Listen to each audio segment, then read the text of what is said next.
Tonight's story is not about ghosts, not about monsters, but about something far more disturbing. What would you do if tomorrow started talking to you? If every morning you woke up knowing what will happen next? Would you try to stop it? Or would you realize some things were never meant to be changed? This is the story of a man who began receiving letters from the future. And the day he finally understood why was the day everything ended. Part 1. The first letter. Daniel Case lived a quiet life. No enemies, no excitement, no chaos.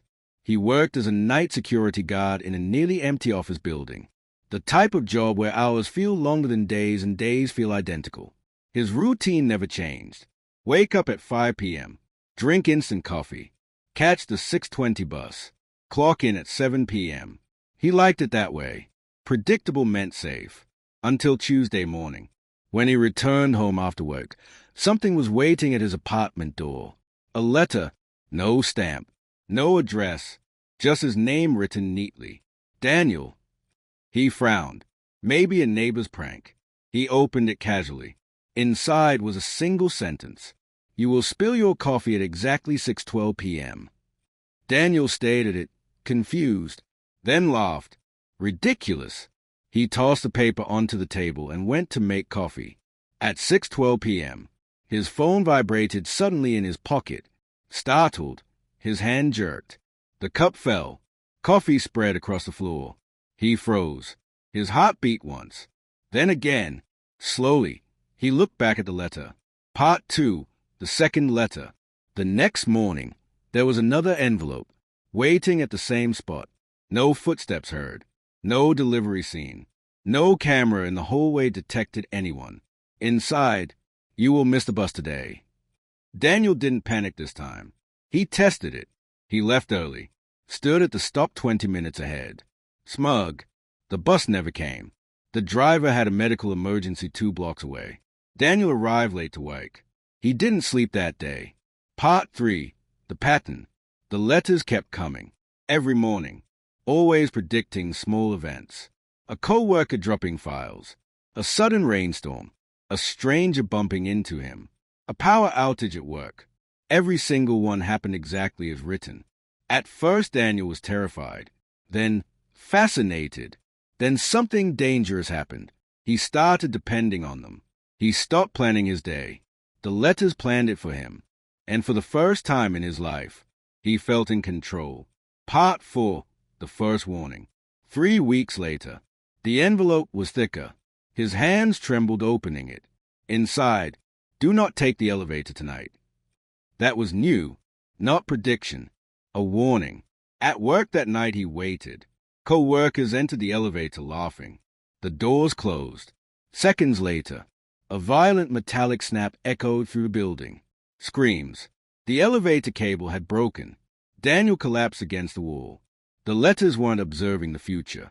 They were protecting him. But why only him? Part 5. Obsession. Daniel stopped living normally. He waited for letters before making decisions. He quit groceries. The letters warned of a store robbery. He avoided streets. The letters warned of accidents. He ignored people. The letters warned of arguments. His world shrank, but he stayed safe. He began talking to the letters. Who are you? Why me? No answers came, until the day the handwriting changed. Part 6. The different handwriting. The envelope looked identical, but the writing was shaky, uneven, almost desperate. Inside, Daniel, please listen carefully. His chest tightened. You must stop reading these. He frowned. They are not helping you. They are trapping you. His breathing grew heavy. Tomorrow, do not open the next letter. Daniel laughed nervously. Why would the future warn him about itself? He waited all night at the door. Morning came, and like always, another envelope appeared. Part 7. The decision. His hand hovered over it. Every instinct screamed to open it. It had never been wrong. It had saved his life. Slowly, he stepped back. He didn't open it. Hours passed. Nothing happened. For the first time in weeks, the day felt normal. He smiled. Maybe he was free. Then he heard tires screech outside. A crash, people shouting, ambulance sirens. Curiosity pulled him to the window. Across the street, a bus accident, dozens injured, and standing beside the wreckage, he saw himself. Part 8, the impossible sight. Daniel stumbled backward. The man across the street looked older, tired, scarred, but unmistakably him. The older Daniel stared directly up at his apartment. At him. Then slowly, he shook his head in disappointment and walked away. Daniel collapsed.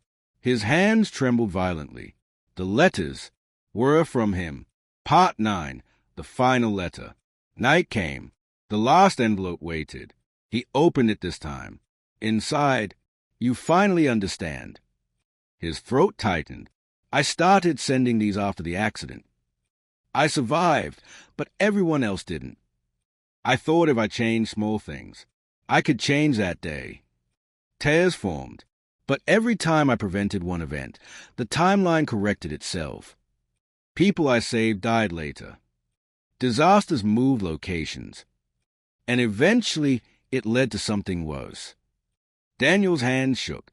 The bus crash you just saw was caused because you stayed home. His breathing stopped.